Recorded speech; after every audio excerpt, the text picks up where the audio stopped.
ঘরোয়াভাবে আজকে আমি খুব মজার একটা নাস্তা তৈরি করব। আর এটা হচ্ছে হোমমেড নুডলস। তো এর জন্য হচ্ছে ১ম এই আমি এখানে নিয়ে নিয়েছি ২ কাপ পরিমাণ আটা, তারপর হচ্ছে লবণ পরিমাণ মতো আর হচ্ছে ১ টা ডিম। নিয়ে ভালোভাবে মিক্স করে আমি হচ্ছে অল্প, অল্প পানি দিয়ে একটা শক্ত টাইপের ডো তৈরি করব। খুব বেশি শক্ত হওয়া যাবে না, আবার শক্ত বেশি হলে সেটাকে রুটি বেলা যাবে না।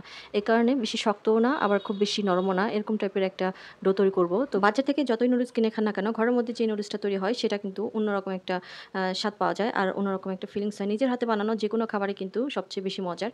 তো আমার পরিবারে যেদিন এই নুডলসটা তৈরি করা হয় সেদিন কিন্তু একটু বেশি করেই করতে হয়, কারণ সবাই অনেক বেশি পছন্দ করে। তো যাই হোক, এখন হচ্ছে আমার ডোটা কমপ্লিট হয়ে গেছে। এখন আমি এখান থেকে ছোট, ছোট করে লিচি কেটে তারপর আমি একটা বড় সাইজের পাতলা করে রুটি তৈরি করব। আর বড় সাইজের রুটি হওয়ার পর এখানে আমি উপর দিয়ে কিছু আটা ছিটিয়ে দিব। আর আটা ছিটিয়ে ভালোভাবে এটাকে পলপ দিয়ে এখন হচ্ছে এটাকে ২ সাইড থেকে ফোল্ড করে তারপর এইভাবে করে ছুরি দিয়ে আমি কেটে নিব। এতে করে হচ্ছে অনেকটা নুডলসের মতো হয়ে যাবে। আপনারা আপনাদের পছন্দ মতো যেকোনো সাইজের কাটতে পারেন। এখানে চিকন করেও একদম কাটতে পারেন। আবার হচ্ছে আরেকটু মোটা করেও কাটতে পারেন। আমি আমার পছন্দ মতো করেই সবগুলো কেটে নিয়েছি। আর যখন এগুলো কাটা হবে তখন যদি একসাথে রাখা হয় তাহলে কিন্তু এগুলো অনেকটা দলা পেকে যাওয়ার মতো অবস্থা হয়। এই কারণে হচ্ছে মাঝে, মাঝে এখানে আটার গুঁড়া ছিটিয়ে দিলে কিন্তু ভালো। এতে করে আর জোড়া লাগার কোনো স্কোপ থাকে না। তো আমি কিন্তু সেই টেকনিকটা ফলো করি। তো এই ভিডিওতে করা হয় নাই। তো যাই হোক, আমি হচ্ছে সবগুলো নুডলস তৈরি করে ফেলেছি। এখন হচ্ছে এটাকে আমি আগে থেকেই বয়েল করে রেখেছিলাম কিছু পানি, সেখানে দিয়ে দিব সবগুলো। দিয়ে এটাকে ৩০ সেকেন্ডের মতো আমি নাড়াচাড়া করে এটাকে পানি দিয়ে আমি হচ্ছে ওয়াশ করে নিব। যেরকম আমরা নুডলসটা ওয়াশ করি ঠিক সেরকম। এরপর হচ্ছে এখানে আমি অল্প পরিমাণে একটু তেল মেখে নিচ্ছি, যাতে করে একটার সাথে একটা জটা লেগে না যায়। আর এই নুডলসটা হতে কিন্তু খুব একটা বেশি সময় লাগে না। ম্যাগি নুডলসের মতো খুব দ্রুতই কিন্তু এটা সেদ্ধ হয়ে যায়। তো এখন হচ্ছে এটাকে কুক করার পালা। এর জন্য আমি একটা হাঁড়িতে আমি হচ্ছে কিছুটা তেল দিয়ে দিয়েছি। আর হচ্ছে এখন দিয়ে দিচ্ছি বেশ খানিকটা পেঁয়াজ। পেঁয়াজটা হালকা নরম হয়ে আসলে এখানে আমি দিয়ে দিব কিছু সবজি। আমি আমার পছন্দ অনুযায়ী সবজি দিচ্ছি। এখানে হচ্ছে আমি কিছু বরবটি আমি কিউব করে কেটে রেখেছিলাম আর হচ্ছে গাজর দিয়েছি। এগুলো সেদ্ধ হতে খুব একটা বেশি সময় লাগে না। আর আমি দেবো আলু। আলুটা আগে থেকে একটু হাফ বয়েল করে রেখেছিলাম, কারণ আলুটা হতে একটু সময় লাগে এই কারণে।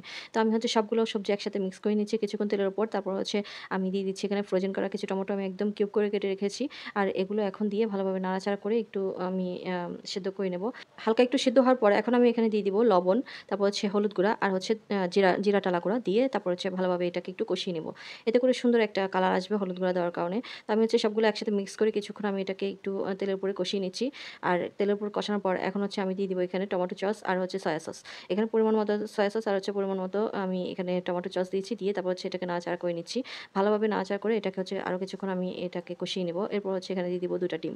দিয়ে তারপর আমি ডিমটাকে আমি ভালোভাবে একটু কুক করে নেব। এরপর হচ্ছে সবজিগুলোর সাথে ভালোভাবে মিক্স করে নিব। একটা সাইডে কিন্তু আমি ডিমগুলো দিয়েছিলাম। আমি মাঝখানে দিইনি। মাঝখানে দিলে দেখা যায় যে এগুলো সব একসাথে ভালোভাবে মিক্স হয়ে যায়। মানে একদম একটার গায়ের সাথে আরেকটা লেগে যায়। তো আমি এখন হচ্ছে এটাকে কিছুক্ষণ নাড়াচাড়া করে ভালোভাবে মিক্স করে আমি হচ্ছে এখন দিয়ে দিচ্ছি যে নুডলসগুলো আমি সিদ্ধ করে রেখেছিলাম, সেগুলো দিয়ে ভালোভাবে নাড়াচাড়া করে একদম মসলার সাথে সবজির সাথে ভালোভাবে মিক্স করে নিয়েছি। আর এরপর হচ্ছে এখানে দিয়ে দিচ্ছি আমি ম্যাজিক মসলা। এই মসলাটা দিলে নুডলসের আসল স্বাদটা পাওয়া যায়। খেতে খুবই টেস্টি হয়। আর এই পর্যায়ে কিন্তু আমি কাঁচামরিচও দিয়েছিলাম। কাঁচামরিচ আগে দেইনি, এখন দিয়েছি কারণ ঝালটা যাতে করে বের হয়ে না যায়। তো যাই হোক, আমি হচ্ছে সবগুলো একসাথে ভালোভাবে মিক্স করে নিয়ে এখন হচ্ছে দিয়ে দিচ্ছি ধনিয়া পাতা। ধনিয়া পাতা দিয়ে এটাকে পুরোপুরি কুক করে নিয়েছি এবং এখন হচ্ছে পরিবেশনের পালা। আমার এই নুডলসটা কিন্তু পুরোপুরিভাবে রান্না হয়ে গেছে। এখন পরিবেশন করে নিচ্ছি। এটা খেয়েও কেউ বুঝবেই না যে এটা বাসায় তৈরি। এতটা মজা হয় এই নুডলসটা। নিজের হাতে বানানো এই নুডলসটা যেকোনো কাউকে কিন্তু বানিয়ে খাওয়াতে পারেন। কোনো ভাবেই সে বুঝতে পারবে না যে এই নুডলসটা আপনি বাসায় নিজে হাতে তৈরি করেছেন।